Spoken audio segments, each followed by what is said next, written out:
Paz, Senhor, meus irmãos, em Cristo Jesus, Deus vos abençoe por vocês estarem aí hoje na lição número 12, o movimento pentecostal e a obra missionária, levando o fogo de Deus às nações. Parabéns, vocês que perseveraram. Já estamos na lição 12, penúltima lição do primeiro trimestre, já foi embora um trimestre de 2025 e vamos que vamos já fazendo a obra de Deus. Deus nos abençoe. Para você que está a primeira vez aí no nosso canal, eu sou o professor Ronald, sou professor do Instituto Teológico Metanoem, onde nós ministramos aulas de bacharel, médio em teologia, treinamentos de liderança, inteligência emocional e outros cursos que nós ministramos no Instituto Teológico Metanoem. Se você não está inscrito no nosso canal, inscreva-se no nosso canal, dê seu joinha e lembre-se de ativar o sininho que fica na parte superior do teu vídeo. Lá em cima tem um sininho para você receber as notificações todas as vezes que lançarmos material novo, ok? E compartilhe, dê seu joinha e compartilhe. Vamos divulgar a palavra de Deus, querendo comentar embaixo do vídeo, né?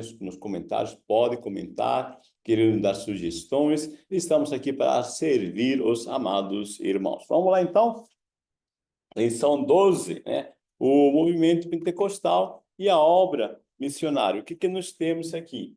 Marcos 16:15 é o nosso texto áureo, e disse-lhes: ide por todo o mundo, pregar o evangelho a toda criatura. E a verdade aplicada nos diz: o discípulo de Cristo deve estar comprometido com o anúncio do evangelho no poder do Espírito Santo, para a glória de Deus e até que Cristo venha. Bom, nós temos três objetivos: frisar que a obra missionária é dirigida pelo Espírito Santo, ressaltar o papel do Espírito Santo na evangelização e reconhecer a evangelização como prioridade da igreja. Tens referência Atos dos Apóstolos, capítulo 8, versículos 26 ao 29. Você lê em casa, tranquilinho, sossegado, que eu já vou para a nossa introdução. O Espírito Santo capacita a Igreja de Cristo para pregar o Evangelho, cumprindo a grande comissão. Tá? Antes de tudo, esse é o nosso ponto, que nós, como até falamos um pouco na lição passada, tá? Nós, como cristãos, podemos ter todo o conhecimento e a capacidade de comunicação, tá? Eu sou formado em comunicação, com certificação internacional em oratória profissional, né? Mas isso, toda capacidade natural só dá resultados naturais. Para que nós tenhamos resultados sobrenaturais, nós precisamos da ação sobrenatural do Espírito Santo. Você entende isso? Tá? Então, por mais recursos naturais que nós tenhamos, igreja que convence o pecador do seu pecado, da justiça e do juízo, é o Espírito Santo. Isso é uma ação sobrenatural. É claro que nós temos que fazer o melhor, nós devemos procurar nos capacitar, fazer nosso papel, mas, tá? Quem convence o pecador do seu pecado é o Espírito Santo, ok? Vamos lá? Primeira parte, o Espírito Santo direciona a obra. O Espírito Santo capacita, o Espírito Santo fortalece e o Espírito Santo concede autoridade. O fervor evangelístico do movimento pentecostal floresceu no início do século XX, conforme nós vimos lá no início. Esse fato aponta para uma ação posterior da regeneração. Nascemos de novo e aí nós entramos na missão. Como alguém já disse, cada crente, cada pessoa nascida de novo é um missionário e aquele que ainda não nasceu é o campo missionário, ok? Essas passagens conectam o revestimento de poder com pregar em todas as nações e com testemunhas até os confins da terra. Assim, o revestimento de poder está fortemente associado ao serviço e ao testemunho cristão. Então, o Senhor nos chamou para servir. Eu gosto de uma frase de Martin Luther King, que disse: quem não vive para servir, não serve para viver. Então, nós, como cristãos, temos a salvação, mas a salvação não é só para desfrutar nós sozinhos. Nós somos salvos para servir, para levar essa palavra, para ser testemunhos do Evangelho de Cristo, para falar o que esse Deus fez em nossa vida por sua graça. O Espírito Santo capacita os que professam a fé em Cristo, têm sido perseguidos. Porém, apesar dessa realidade, os discípulos de Cristo são chamados a evangelizar. E isso nos faz ver que, sem o poder do Espírito Santo, o povo de Deus não pode cumprir a ordenança missionária de Cristo.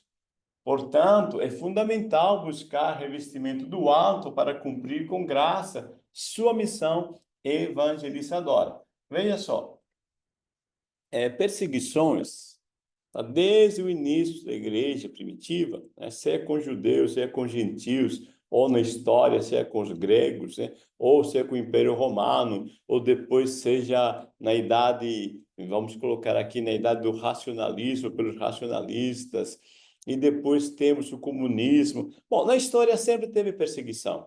Hoje existe outro tipo de perseguição, mas é importante que nós entendamos que os fatores externos não determinam a nossa postura interna como igreja. Tá? Apesar de tudo, nós somos chamados para evangelizar. Tá? Que circunstâncias externas nós não dominamos. Nós não temos domínio sobre os fatores externos. O que as pessoas ou a política há de fazer, nós não temos controle sobre isso, mas nós temos controle sobre nossa posição interna. Então, o povo de Deus é chamado para cumprir a ordenança missionária. Agora, eu disse que nos fatores externos não determinam nossa postura interna, mas eu sei que não é fácil. Não estou dizendo para que o cristão, né, faça de conta ou ignore os fatores externos. Não, é uma realidade os fatores externos. Tá? Agora, eu preciso me revestir do Espírito Santo para que eu saiba como que eu vou reagir a esses fatores externos. Por quê? Fatores externos sempre vai ter. Sempre vai ter perseguição, ou de uma forma, ou de outra forma, tá? No início da igreja primitiva, vocês que estudam a escola bíblica sabem, né? Os judeus perseguiram, os romanos mataram cristãos. Aí, quando não conseguiu segurar a igreja pela violência, o inimigo colocou dentro da igreja o vírus que contaminou e gerou uma igreja da Idade Média. Ok? Então, o inimigo sempre está procurando gerar, né, perseguições externas, internas, divisões, tá? Mas nós devemos procurar o revestimento do Espírito Santo, o revestimento do alto, para cumprir com graça a nossa missão evangelizadora. Bom, o batismo, aliás, o Espírito Santo fortalece. Nada é capaz de parar os valentes missionários que, cheios do Espírito Santo, saem para evangelizar o mundo. O Espírito Santo transforma o ser humano caído em nova criatura. E levanta missionários e revoga sentenças e muda diagnósticos. Não há limite nem impossível para o poder e o agir do Espírito de Deus. Veja, nada é capaz de parar os valentes missionários. Por quê? Porque está cheio do Espírito Santo. Porque o Espírito Santo nos dá uma interpretação, uma direção dos fatores externos para que nós possamos reagir de uma forma diferentemente melhor a essas circunstâncias, tá? O inimigo pode querer parar, né? A igreja primitiva foi perseguida, o Império Romano tentou matar, né? Ele matou muitos cristãos, mas a igreja gerou uma forma de se reunir, por exemplo, nas cavernas, nos cemitérios, para se juntarem e adorarem a Deus e evangelizar da sua forma.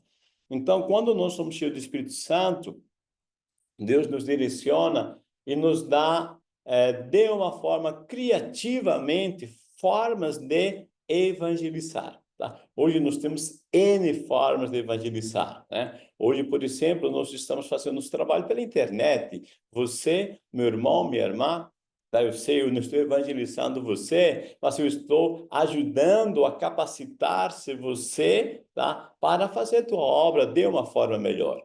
Então, hoje nós temos formas excelentes, tá? De nos poder trabalhar, né, na evangelização. Então, não há limite, nem impossível para o poder e o agir do Espírito de Deus. Às vezes, uma palavra, uma frase, um toque, né, um olhar, tá? Tudo o Espírito Santo pode usar, né? Quando uma pessoa está cheia do Espírito Santo de Deus. Eu coloquei o texto de 2 Coríntios 4, 8, 9, que nos citado aqui nos slides, ok? Só para a gente enfatizar. Diz assim, em tudo somos atribulados, ou seja, não se nega a realidade externa. Estou atribulado, algo veio, bateu em mim, deixou atribulado. Mas isso não significa que eu vou ficar angustiado. Você percebe? Veja, eu posso até ficar perplexo. A luta, o desafio veio com tanta força que eu fiquei perplexo. Meu Deus, o que é isso? Mas não desanimado. Ou seja, não importa o quão grande aparentemente seja aquilo que é desafiador, mas eu tenho ânimo para enfrentar isso que é desafiador. Perseguidos? Sim, podemos ser perseguidos. Nós não vamos negar a realidade, não vamos ignorar isso. Mas não desamparados. Temos um Deus que nos ampara, nós temos um Pai que cuida de nós 24 horas. Abatidos? Às vezes podemos levar até um murro no queixo, cair, mas isso não significa que nós vamos ser destruídos. Nós se levanta, sacode a poeira e toca o barco para frente, ok? Excelente palavra, né? Do apóstolo Paulo em 2 Coríntios 4, versículo 8 e 9. Bom, o Espírito Santo concede autoridade.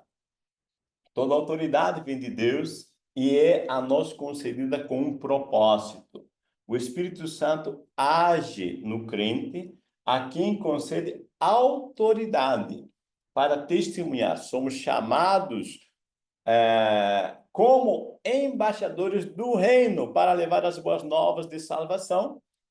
É assim podemos proclamar com autoridade as virtudes daquele que nos chamou das trevas para a sua maravilhosa luz. Então vamos pensar primeiro aqui.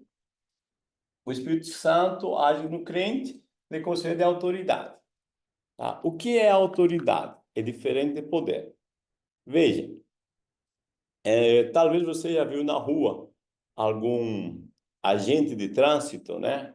Quando está numa avenida, às vezes movimentada, aconteceu um acidente, aconteceu alguma coisa, e lá está um agente de trânsito uniformizado, bonitinho.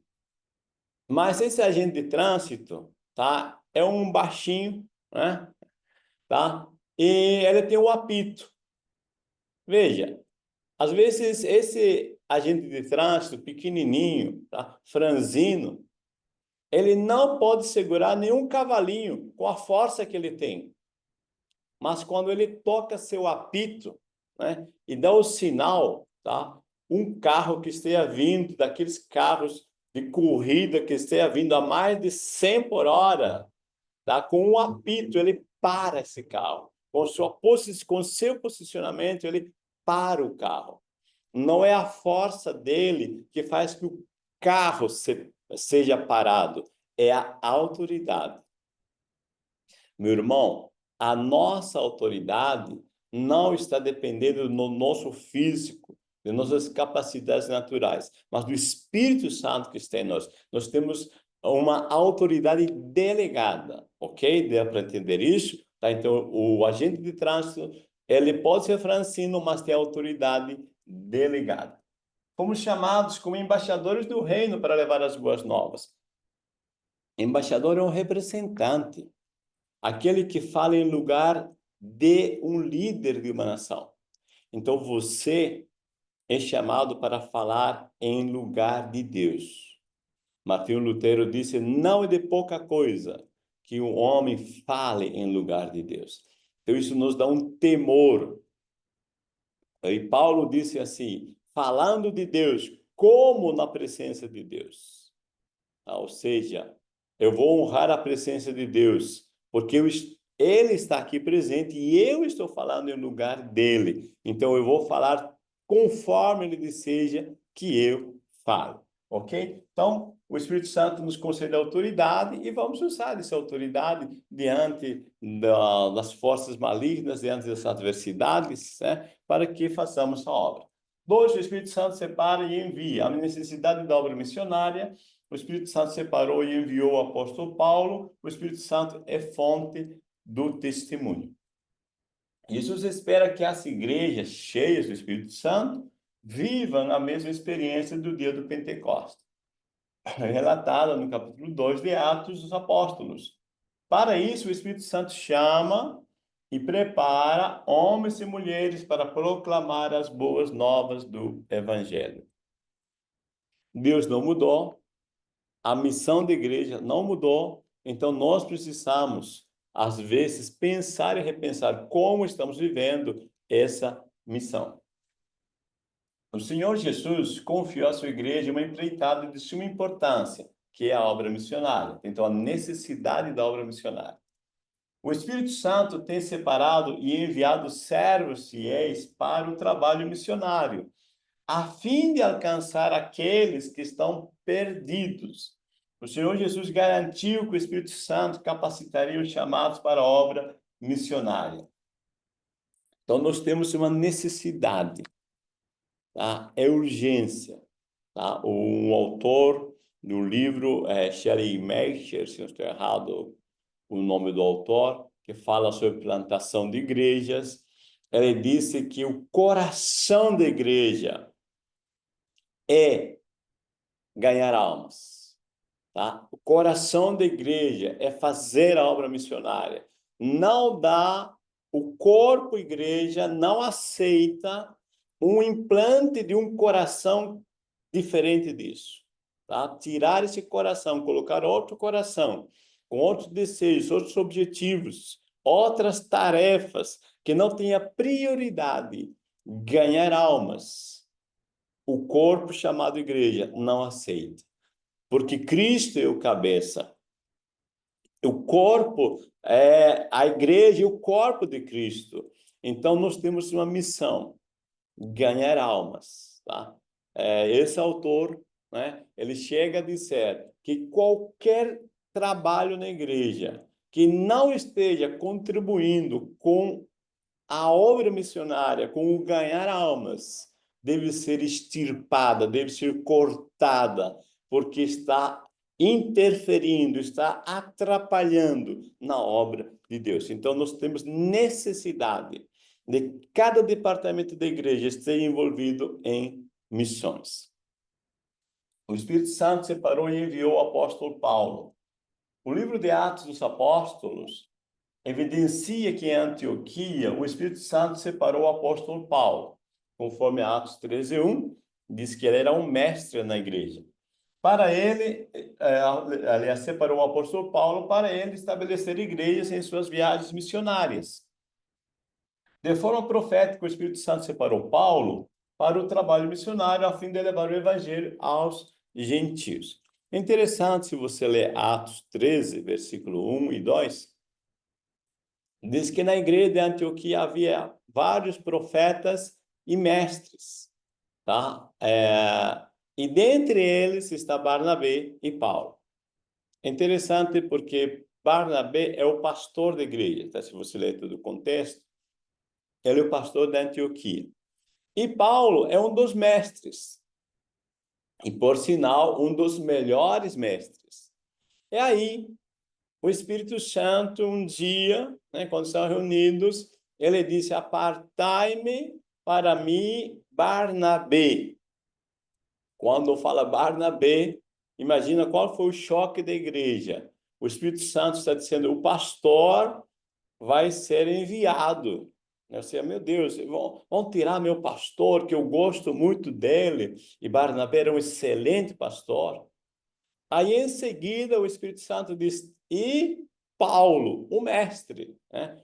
Ou seja, o Espírito Santo está escolhendo os melhores para uma obra especial, que é ganhar almas, estabelecer igrejas. Meus amados, isso é um princípio divino. Devemos investir o melhor que temos, da melhor forma possível, na obra missionária, tá? Então, Paulo, o mestre, é chamado, porque Deus precisa dos melhores para fazer a obra missionária. Estabelecer igrejas não é fácil, tá? Você iniciar a igreja do zero não é fácil. Deus, na sua misericórdia e graça, nos deu a oportunidade de abrir igreja, né, na cidade de Brejinho, Pernambuco, onde não tinha nenhuma igreja evangélica construída lá ainda. Não tinha nenhuma igreja evangélica estabelecida. E graças a Deus, né, Deus nos deu essa graça. Fomos lá e abrimos a primeira igreja. Hoje tem mais de 12 igrejas na cidade. E abrimos em outras cidades também igrejas lá no sertão pernambucano. Eu posso dizer com toda certeza para você, não é nada fácil, tá, abrir igrejas do zero. É uma tarefa que existe, onde existem muitos desafios, mas é muito prazeroso, é muito gostoso fazer a obra de Deus. Então, nós estamos aqui pensando, né, chamado, tá? O Espírito Santo ainda chama. Eu quero que você perceba isso. O Espírito Santo ainda chama. Bom, o Espírito Santo é fonte de testemunha. Atos dos Apóstolos registra os resultados do anúncio do Evangelho pelos primeiros discípulos, após a descida do Espírito Santo no dia do Pentecostes. Depois da morte de Cristo, somente a presença do Espírito Santo poderia encorajar os discípulos a saírem pelo mundo e pregar a ressurreição com fervor inabalável, mesmo enfrentando perseguição, tortura e morte. Bom, veja, pregar o evangelho logo do início, em Atos 2 com a igreja, após a morte de Cristo, foi um desafio gigante para os discípulos. Imagina comigo, uma igreja, tá? Se alguém, né, chama você, né, teu pastor, tá? O ministério chama você e diz assim, você vai dirigir uma igreja onde o pastor foi acusado de um crime, foi julgado e morreu condenado publicamente. O tesoureiro se suicidou e o pastor auxiliar negou, blasfemou do seu líder, e você vai assumir essa igreja. Né? Essa igreja era a igreja de Jerusalém. Jesus, o líder, ele foi acusado, julgado, condenado e morto publicamente. E o seu tesoureiro Judas se suicidou. E Pedro blasfemou de Jesus. Eu imagino comigo, não está escrito isso, tá? Não está escrito na Bíblia. Mas eu imagino quando Jesus disse, vocês vão começar a partir de Jerusalém, Judeia, Samaria, confins da terra. Eu imagino que Pedro disse, olha, Jesus, eu acho melhor lá dos confins da terra para depois chegar em Jerusalém. Porque aqui em Jerusalém o negócio está feio. Todo mundo sabe que o Senhor foi condenado como criminoso. Então, meus amados, sempre a igreja teve desafios. Desafios não são os problemas. Tá? O maior desafio é como que eu vou reagir a esse desafio. Ok? Muito bem. As missões e o movimento pentecostal, o movimento cresceu com o trabalho missionário, o movimento que revolucionou a história da igreja, um trabalho missionário inovador. Os muitos movimentos de avivamento ao longo da história da igreja foram caracterizados por um poderoso interesse pela evangelização do mundo. Podemos atestar isso ao observar, por exemplo, John Wycliffe, ou o fervor missionário da Igreja da Morávia, as pregações de John Wesley, ao ar livre. E esse efeito missionário não foi o menor no início do século XX, quando surgiu o movimento pentecostal. Então, todas as vezes que Deus vai agir, tá, ao longo da história em movimentos de avivamento, isso se refere a ganhar almas. Não existe avivamento, tá? Nenhuma igreja pode dizer que está tendo avivamento se não está tendo salvação de almas, pelo amor de Deus, tá? Avivamento é almas, é vidas novas, tá? Na presença de Deus. O movimento cresceu com o trabalho missionário. Para os pentecostais, nenhum outro trabalho tão urgente quanto o trabalho missionário. A Assembleia de Deus no Brasil, por meio da obra missionária, se propagou pelo Nordeste e avançou por todo o território nacional, principalmente entre as camadas mais pobres e trabalhadoras da população. Esse crescimento ocorreu por intermédio dos missionários enviados ao país, os quais se envolveram de forma direta com a obra missionária. Ok. Veja, sempre tá no movimento pentecostal, tá, a urgência em missões. E a Assembleia de Deus, os irmãos conhecem, eu creio, história, nós falamos um pouco de história também nas outras lições, né? Ela cresce, tá? E entre as camadas mais pobres, tá? E eu acrescentei aqui as trabalhadoras, tá? Porque quando a gente vê a história, né? Eu a falei numa das matérias, né, está aí no nosso canal, eu acho que foi quando falamos de Daniel Bergman, Vingre, quando a igreja pentecostal veio para o Brasil, o centro das cidades já era dominada pelo catolicismo e por igrejas tradicionais. Então, o movimento pentecostal, ao início, foi perseguida por ambas. Logo, não podiam se estabelecer no centro da cidade. E eles ficaram nas periferias da cidade. E nas periferias estavam os mais pobres e trabalhadores, tá? Porque são gente que estão vindo de várias cidades, as capitais, onde não tem ainda condições de morar no centro ou numa localidade melhor e fica nas periferias, onde o custo de vida é mais barato. E a Igreja Assembleia de Deus vai crescendo no meio desse povo, que estão na periferia, mas são gente trabalhadora, tá? Mesmo que, a início, são pessoas que são pobres, mas são trabalhadores. A longo prazo, e hoje nós podemos ver isso com muita clareza, que o Evangelho prosperou essas pessoas. Hoje, o Evangelho transformou essas vidas, tá? Eram pobres, tá? Mas Deus lhes enriqueceu, né? Porque um povo pobre, mas é trabalhador, tá? Se estava na periferia, ou periferia quer dizer fora do centro da cidade, tá? Porque não era possível estar ainda no centro. Bom, esse crescimento ocorreu por intermédio dos missionários enviados ao país. Tá? É interessante como Deus trabalha.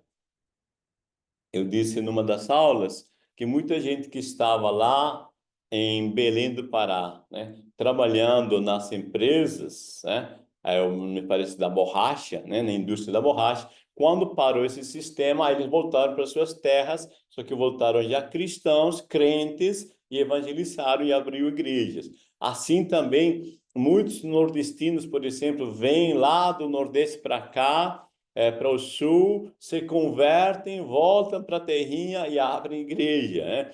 E Deus vai trabalhando assim, vai trazendo um, vai levando o outro, vai fazendo que a sua obra cresça.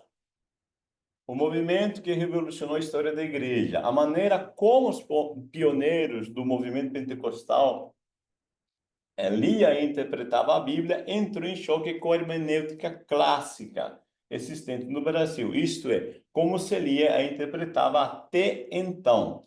Porém, o trabalho evangelístico dos primeiros missionários pentecostais passa por incontáveis testemunhos de milagres, curas e maravilhas operados entre o povo. Vamos entender um pouquinho, eu coloquei a hermenêutica clássica entre aspas, por quê?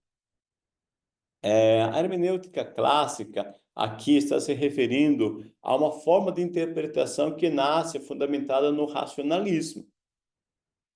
Existe um período da história que se chama racionalismo. No racionalismo, o que se acredita, tá? O que é verdadeiro? Aquilo que pode ser provado cientificamente, tá? Então, o racionalismo não aceita milagres, tá? Eu vou interpretar a Bíblia, mas aquilo que diz que é fora do racional, que a mente lógica não aceita como verdade, então é um mito. Então, na hermenêutica clássica, antiga, racionalista, tá, não aceitavam o que o pentecostal acredita, milagres, curas e maravilhas, tá? Então, quando nós trazemos o conteúdo bíblico provado, hermeneuticamente corretamente provado, que Jesus ainda hoje cura, liberta, transforma, faz milagres, faz maravilhas, isso entra em choque com essa hermenêutica tradicional. Ok? É um trabalho missionário inovador. O maior presente que Jesus concedeu à sua igreja, ao derramar o Espírito Santo, foi o poder de tornar-se uma igreja missionária, guiados pelo Espírito Santo, como Daniel Berg e Gunnar Wingren, impactaram a muitos ao pregar e ensinar, desenvolvendo o quadrilátero pentecostal, ou seja, 4 fundamentos. Jesus Cristo salva, cura, batiza com o Espírito Santo e em breve voltará.